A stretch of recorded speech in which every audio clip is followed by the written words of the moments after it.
In June 1890, an American journalist filed 12 pages for Harper's Monthly and gave his article a title that hedged nothing: "The Best Governed City in the World." He was not writing about Paris.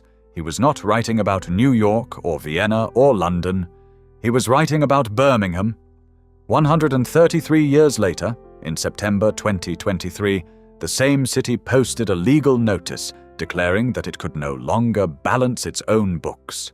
The largest local authority insolvency, by population, in British history.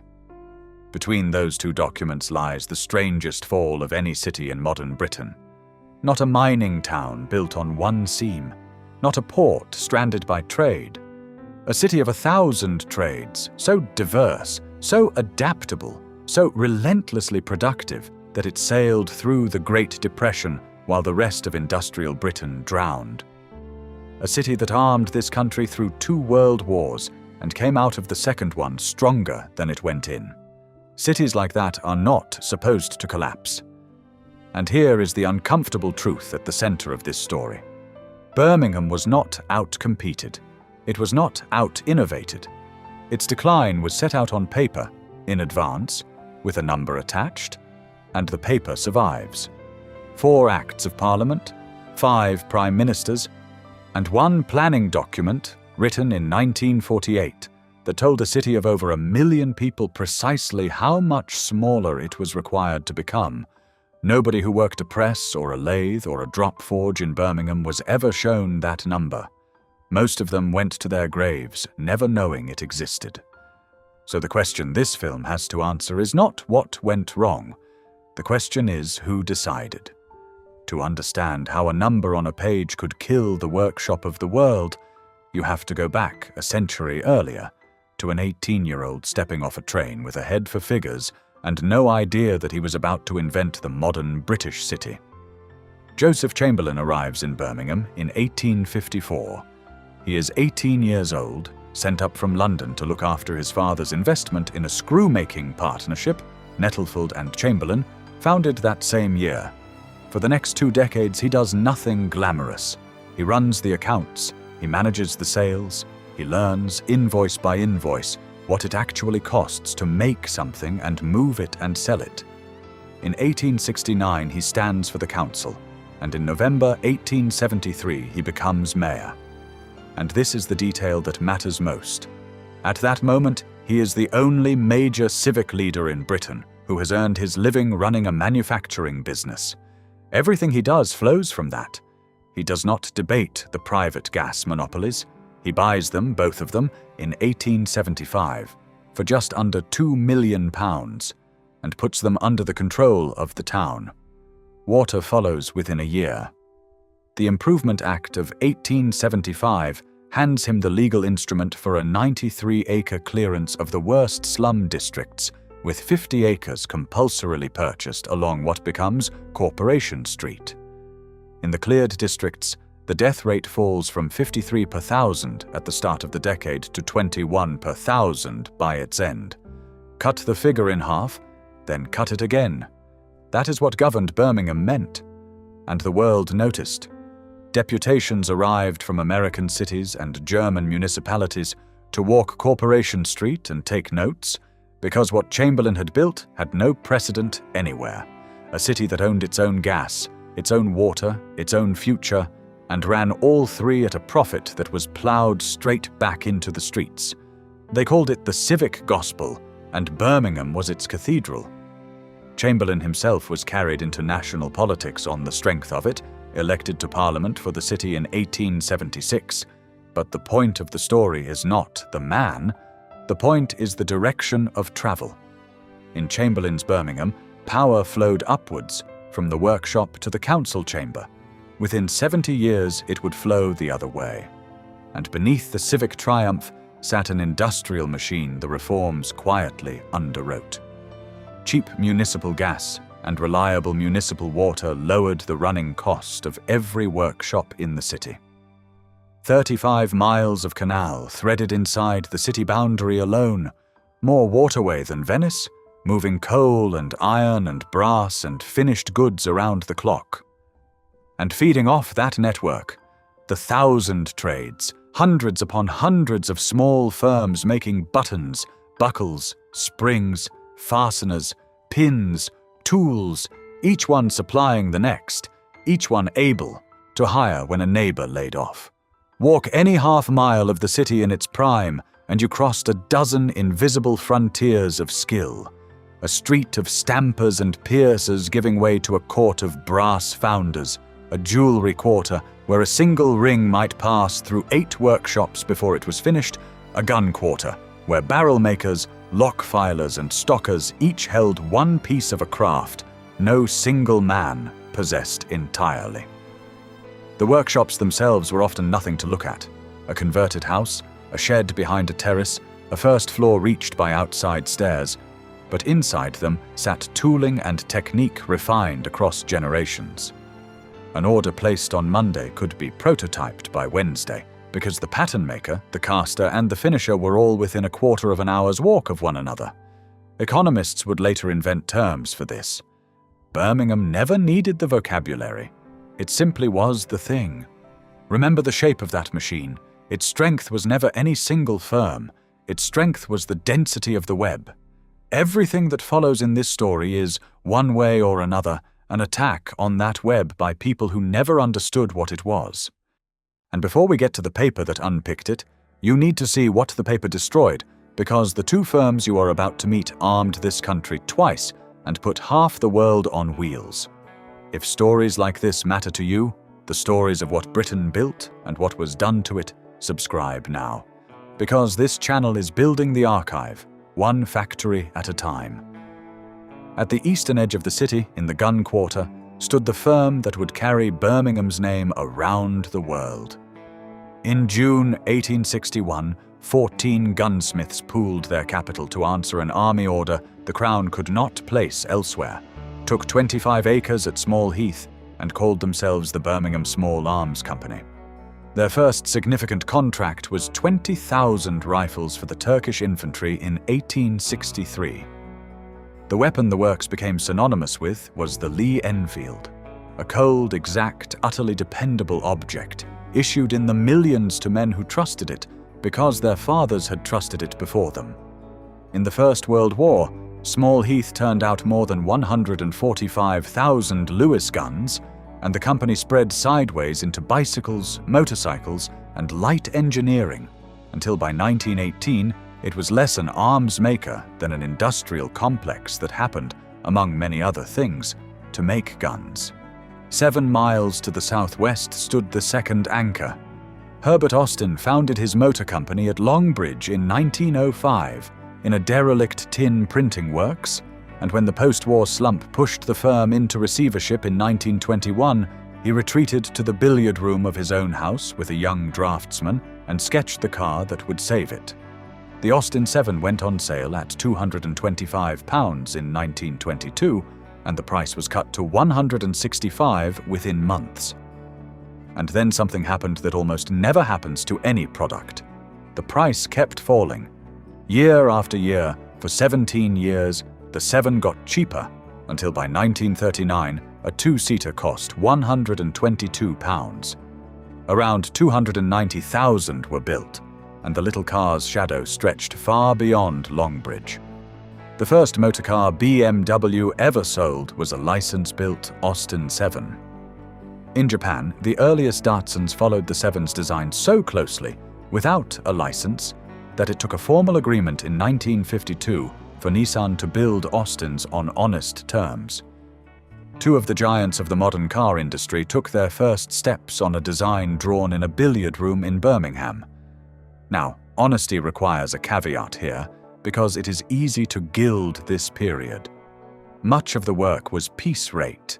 If there was no work, there was no pay, and no protection either. Plenty of the workshops were dark, cramped, and dangerous, and the gulf between the shop floor and the office was as wide as anywhere in class-bound Britain. This city was not a paradise. It was a machine. But it was a machine that worked, and the proof came in the 1930s. National unemployment climbed towards 3 million. Jarrow marched. The shipyards fell silent, and the Welsh valleys emptied. Birmingham's unemployment stayed below the national average for the entire decade because the web held. When one trade contracted, the trades beside it absorbed the men. Then came the Second War, and the city armed Britain all over again. Across 67 dispersed factories, BSA alone produced 1.25 million Lee Enfield rifles, 404,000 Sten guns, 468,000 Browning machine guns, 126,000 motorcycles, and 10 million shell fuses. Longbridge built aircraft and tank engines, and on the eastern edge of the city stood the war's single most extraordinary factory. Castle Bromwich, a shadow plant thrown up on more than 1,000 acres beside the aerodrome, employed over 12,000 people under Vickers Armstrong's management, and at its peak, delivered around 320 Spitfires a month. By the end, almost 12,000 Spitfires had been built there, more than half of every Spitfire that ever flew, alongside 305 Lancaster bombers, each one test flown from the strip beside the works. Say that plainly, the aircraft that saved this country in 1940 was, in its majority, a Birmingham product, riveted together by Birmingham hands, a great many of them women who had never touched a machine tool before the war and were running precision production lines within months. That is what this city could do when it was asked. Dunlop made the tires, Lucas the electrics, GKN the fasteners. By 1945, no city in Britain had a stronger claim on the future, which makes what happened next so hard to take. Because the future of Birmingham was about to be decided, in detail and in writing, by men 120 miles away who had never stood on a single one of its factory floors. Clement Attlee becomes Prime Minister on the 26th of July, 1945. He is 62, small, quiet, and precise, a man who served at Gallipoli and was wounded in Mesopotamia, and whose politics were formed not in a factory, but in the East End of London, where he ran a boys' club in Stepney and saw poverty that never left him. The first instrument is already waiting for him. The Distribution of Industry Act received royal assent on the 15th of June 1945, 6 weeks before Labour took office, under Churchill's caretaker government. Its architect was Hugh Dalton, wartime president of the Board of Trade, now Attlee's Chancellor. And Dalton, like Attlee, carried a place inside him. His parliamentary seat was Bishop Auckland in the County Durham coalfield, and he had spent the 1930s watching pit villages die by inches, whole communities of skilled men rotting in enforced idleness because the one industry that sustained them had gone and nothing on earth was coming to replace it. When Dalton drafted his act, those villages were what he saw. It is worth holding that in mind through everything that follows. The men who built this machinery were not thinking about Birmingham at all.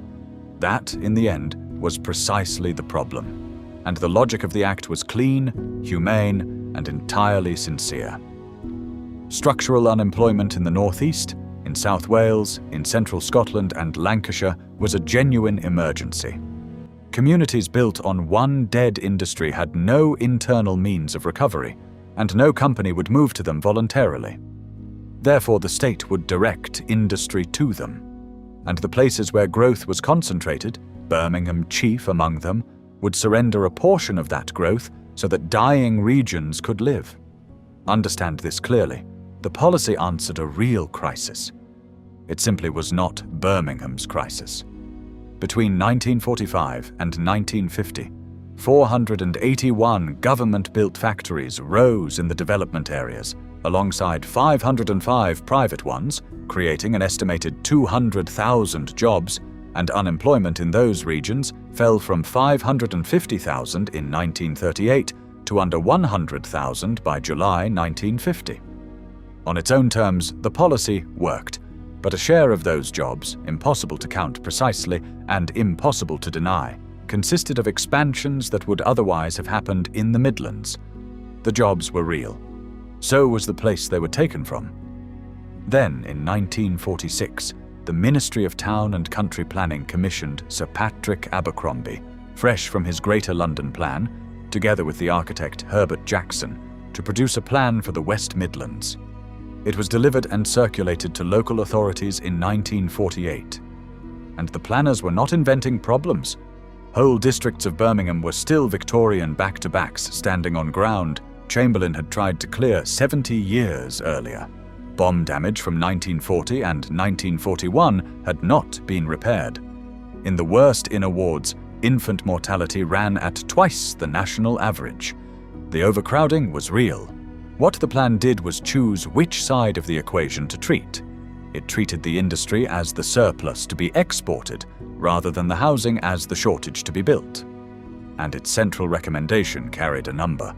Birmingham's population, already around 1.1 million and heading by the 1951 census, for 1,113,000, was assigned a target for 1960 of 990,000. Read that again. The plan did not project that Birmingham might shrink. It prescribed that Birmingham must shrink deliberately by more than 100,000 people inside 12 years, with the overspill decanted to Tamworth, Lichfield, Worcester and Daventry, and later to Redditch and to Dawley, the new town that became Telford. When I first found that figure, I assumed I was misreading it. A target below the existing population is not planning as most people understand the word. It is a demolition order written in demography, and I took it for an aspiration nobody seriously intended to enforce. Then I found the 1957 minute. Birmingham City Council, in the language of its own records, formally accepted the obligation to restrain the growth of population and employment potential within the city. Sit with that sentence. A council elected to serve a city signed an undertaking to hold that city down. It was not asked whether it agreed. It was made to agree. And the people it represented, the men, walking through the gates at Small Heath and Longbridge that very morning, were never told the undertaking existed. This is the part the record makes undeniable. Whatever word you choose for what was done to Birmingham, accident is not available. The target was written, circulated, accepted, and minuted. The only thing it never was, at any point, in any form, was voted on by anyone who lived there. A target needs teeth, and the teeth arrived through the Town and Country Planning Act of 1947. From that point, any company wishing to build or extend a factory above 5,000 square feet needed an industrial development certificate from the Board of Trade. In the development areas, certificates flowed. In Birmingham, they were routinely refused. And the way the system worked in practice is best seen through the firms it caught. Fox's, the confectionery maker, was not even a Birmingham company. It was based in Leicester. It applied to expand its existing factory and was refused on the grounds that Leicester was already prosperous. It could have its expansion, the board said, if it built the new capacity in a development area instead. The expansion went to Liverpool. The Leicester workforce got no new jobs, and the Liverpool site, cut off from the firm's supply lines and its skilled labour, ran below its intended capacity for years. Two regions lost so that a doctrine could win. Consider what the process looked like from a Birmingham drawing office. A firm wins an order it cannot meet with its existing floor space. It draws up the extension, costs it, secures the finance, and submits the application. Then it waits, weeks, sometimes months, while men in London who have never seen the works weigh the file against a map of the depressed areas. When the answer comes, it is not quite a no. It is a yes, with a condition. The certificate is available, gladly, for a site 300 miles away, separated from every supplier, every customer, and every trained hand the firm possesses. There is no meaningful appeal, so the firm shelves the extension, turns down the order, and watches a competitor overseas, subject to no such regime, take the business instead. Multiply that by 30 years, and you have the mechanism of a city's decline, and it was a doctrine applied case after case for more than 3 decades. Lucas, blocked in Birmingham, built in South Wales. The British Motor Corporation refused permission to extend Longbridge, built the Bathgate plant in West Lothian in 1961, 400 miles from its West Midlands supply chain. Bathgate closed in 1986. Roots was steered to Linwood in Scotland. Ford was steered to Halewood on Merseyside. Think about what this meant for a manufacturer standing on its own land, beside its own suppliers, with its own trained workforce across the road. It could build a factory anywhere in Britain it liked, with the single exception of the one place where the factory made sense. And when a Labour government returned under Harold Wilson in October 1964, the machinery was not relaxed, it was extended. The Control of Office and Industrial Development Act of 1965 required a permit for any office construction above 3,000 square feet in the Birmingham conurbation, effective from the 14th of August that year, with applicants required to prove the work could not be carried on elsewhere. And the justification the Board of Trade offered Parliament deserves to be quoted in substance, because it says the quiet part aloud. Employment in the Birmingham conurbation had grown by 170,000 between 1953 and 1964. The growth was the case for the prosecution, not congestion, not pollution, not housing. Growth itself, named on the floor of the House as the problem to be solved. Birmingham would not see a significant new office development for nearly 2 decades. And so, blocked from spreading outwards into new sectors, the city's economy did the only thing the law left it free to do. It grew inwards and downwards, deeper and deeper into the one industry it already dominated. The 1,000 trades that had carried Birmingham through the 1930s thinned, application by refused application, into a city that made cars, parts for cars, and components for the parts. The web that absorbed every shock for a century was being rewoven by administrative decision into a single rope, and a single rope only has to be cut once. To see what that meant inside one company, walk back into Small Heath in the late 1950s. The BSA Group, by then including Triumph, Ariel, and Sunbeam, is the largest motorcycle manufacturer on Earth. Its flagship, the Triumph Bonneville, launched at Earl's Court in late 1958, carries the name of the Utah Salt Flats, where in September 1956, a Texan named Johnny Allen pushed a Triumph-engined streamliner to 214.4 miles per hour. The record was never ratified. The sales material did not care. This is the most desired motorcycle on the planet, and it is built in Birmingham. To grasp what was at stake, you have to grasp what British motorcycles meant to America at that moment. In showrooms from California to New Jersey, the machines from Birmingham and Coventry were not transport. They were an identity, the thing film stars rode on screen and young men mortgaged their summers for. 2 out of every 3 imported motorcycles sold in America carried a British name, and the dollars they earned flowed back across the Atlantic at a time when the country was desperate for every one of them. A single missed spring season in that market could wound a manufacturer. The market itself, patiently built over decades of racing wins and dealer handshakes, was the most valuable asset the industry owned. It was also entirely dependent on the factories at home being able to grow, retool, and deliver, which is exactly what they were not being permitted to do. And BSA's directors know, because their own engineers keep telling them, that the plant building it is old. The company wants to modernize Small Heath. The applications go in under the certificate regime. The individual files are scattered and many have not survived. But the outcome is traceable in concrete and steel, the investment that never appears at Small Heath, and the plants that keep appearing, one after another, in Scotland and in Wales. So the best year the company will ever have is spent producing record numbers of motorcycles on tooling that predates the war. In 1960, Edward Turner, the managing director of the automotive division and the most celebrated designer in the industry, travels to Japan to inspect Honda, Suzuki, and Yamaha, and returns broadly reassured. Formidable at small commuter machines, he reports, but no serious threat to the large capacity market where the money is made. His deputy, Bert Hopwood, reads the same evidence and reaches the opposite conclusion. Hopwood's warnings about Japanese capital and Japanese scale are heard, recorded, and not acted upon. Now, this channel does not deal in alibis, so let it be said plainly.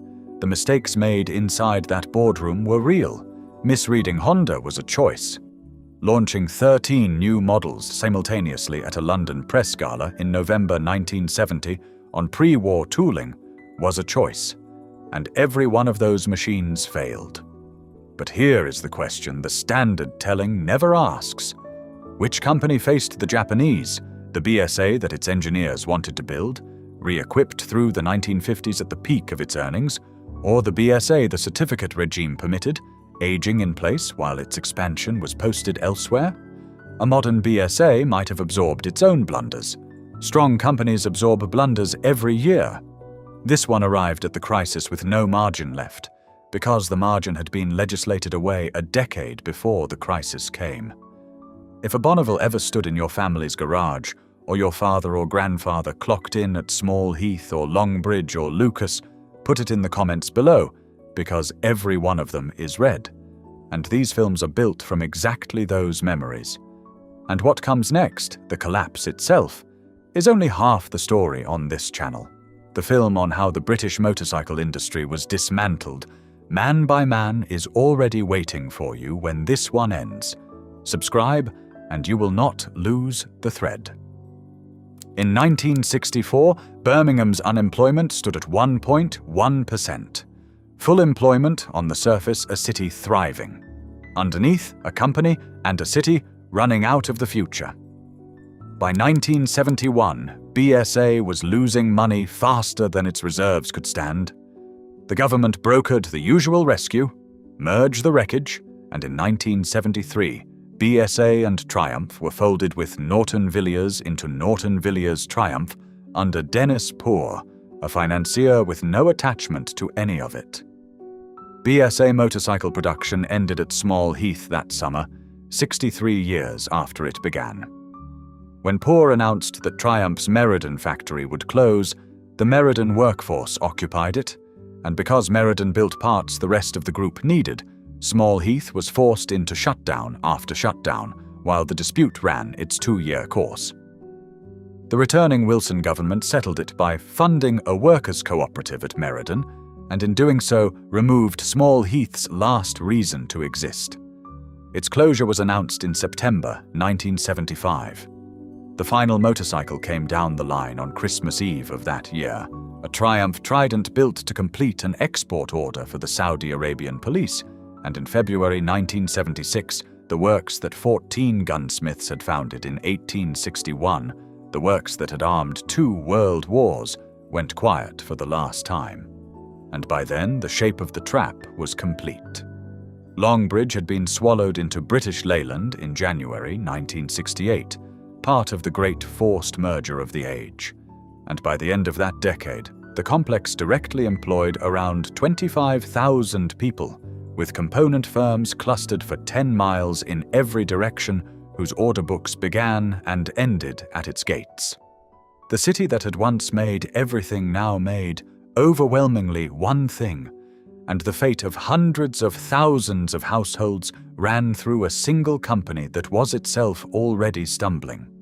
The web Chamberlain's city had woven was gone, thinned strand by strand over 30 years of refused certificates, and what remained was the rope. Every economist knows what happens to a one-industry town when the industry fails. Birmingham had been converted into one by statute. The controls did not fall with the factories. The office permit regime survived until 1979. The Industrial Development Certificate regime was not effectively abolished until the 4th of December 1981, by which point it had governed Birmingham's growth for 34 years, across 5 prime ministers, Conservative and Labour alike, renewed and administered, and never once fundamentally revisited. And the timing of its removal is the cruelest line in the whole chronology. The shackles came off in the same breath as the recession came down. Between May 1979 and the end of 1982, unemployment in the West Midlands tripled, from 5.2% to 16.1%, from 111,000 people to 367,000, a deterioration recorded in Hansard in February 1983 as the steepest of any region in Great Britain, a region whose earnings in 1970 had been the highest in England outside London was, by 1983, among the lowest paid in the country. In the worst inner wards, unemployment approached 40%. And because the city had been legally compressed into a single industry, the collapse of that industry was the collapse of everything. Manufacturing jobs in Birmingham numbered 197,947 in 1981. By 2005, there were 56,455, a fall of 71%. In the motor trade alone, 62,010 jobs became 7,187, 88% gone. And in the streets around Longbridge and Small Heath and Aston, none of this arrived as a percentage. It arrived as a father in the house on a weekday morning with nowhere to be, as an apprenticeship that never opened, as a son packing a bag for somewhere else because the work his family had done for 3 generations no longer existed in the city that invented it. Almost none of them had ever heard of the Distribution of Industry Act or the certificate their employer had been refused in 1955. They only knew the line had stopped. The city tried, with what it was finally allowed, to build a different economy. The National Exhibition Centre opened in 1976, the International Convention Centre in 1991, the rebuilt Bull Ring in 2003. Real achievements, and nowhere near the scale of the loss.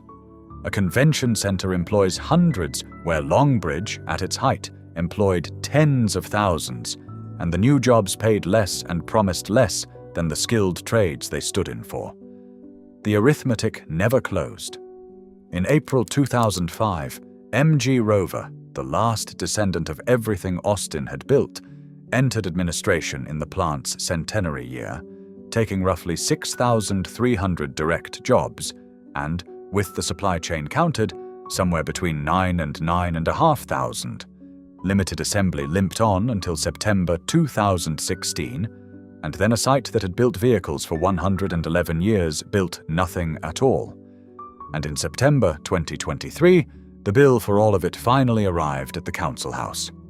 The Section 114 notice, the formal declaration of effective bankruptcy, cited 2 immediate causes: an equal pay liability estimated between £650 and £760 million, and a catastrophically botched new finance system. Those triggers were real, but they broke a balance sheet that had been weakening for 40 years as the manufacturing tax base eroded, as high wages gave way to low ones, and as the great private payrolls that once funded the city's civic capacity disappeared one closure at a time. Commissioners were appointed within the month. 7 of Birmingham's 10 parliamentary constituencies now rank among the most deprived 10% in the nation. In Ladywood, child poverty after housing costs stands at 62%, the highest figure in the United Kingdom. The best governed city in the world can no longer, in the legal sense of the words, govern itself. So return, one last time, to the document. A plan commissioned in 1946, delivered in 1948, written by 2 architects for a ministry that would itself be abolished within 3 years, containing a target that a city of 1,100,000 people should be reduced below 1 million. And let us be exact about the charge, because exactness is what this story deserves. The men who wrote and enforced these policies were not saboteurs. Attlee had held dying children in Stepney. Dalton had watched whole towns rot around a closed pit. Wilson believed in rebalancing and meant it. They were serious men answering genuine emergencies, and the regions they saved were really saved. The jobs were real, the families fed by them were real. But sincerity is not consent, and good intentions leave paperwork like everything else. The target was chosen, the minute was taken, the undertaking was signed. The refusals went out year after year over the signatures of officials who never saw the workshops they were closing by increments. 5 prime ministers had the file on their desks, and 5 prime ministers renewed it. That is not malice, but it is not misfortune either. It is decision, sustained, documented decision exercised for a third of a century over people who were never asked, never told, and never once given the chance to say no. Birmingham did not fall. Birmingham was allocated. Stand today at the corner of Armoury Road and Golden Hill Road in Small Heath, where the gun quarter's greatest works once ran for the better part of a mile. There is a supermarket. There is a car park with a line of trolley bays where the drop forge stood. Close your eyes. 5:30 on a winter morning, 1955. The forge is already thudding. A pulse you feel through the pavement before you hear it, and the air tastes of coal smoke and cutting oil. The night shift is streaming out through the gates as the day shift streams in, thousands of men crossing in the dark, and among them a fitter, 20 years on the tools, lunched in under his arm, nodding to the man whose place he is taking exactly as he did yesterday, and exactly as he will tomorrow. Certain, in the way people are certain of the ground itself, that this place was here before him and will be here after him. He is wrong, and no one has told him, because the paper that decided otherwise was signed 7 years ago in London, and he will never see it. Open your eyes. Trolleys, tarmac, silence, and understand finally that Birmingham was not the exception. It was simply the largest laboratory. The same instruments, in smaller doses, were applied to every English city that made things, and the results came in everywhere within a generation of each other. What was buried under that car park was not one company, or even one city. It was the idea that the people who build a place should have some say in what becomes of it. If you knew these streets when the forges still ran, if your family's story passes through Small Heath or Longbridge or the Thousand Trades, tell it in the comments below. Because the official record had its say for 34 years, and this is where the other record gets written.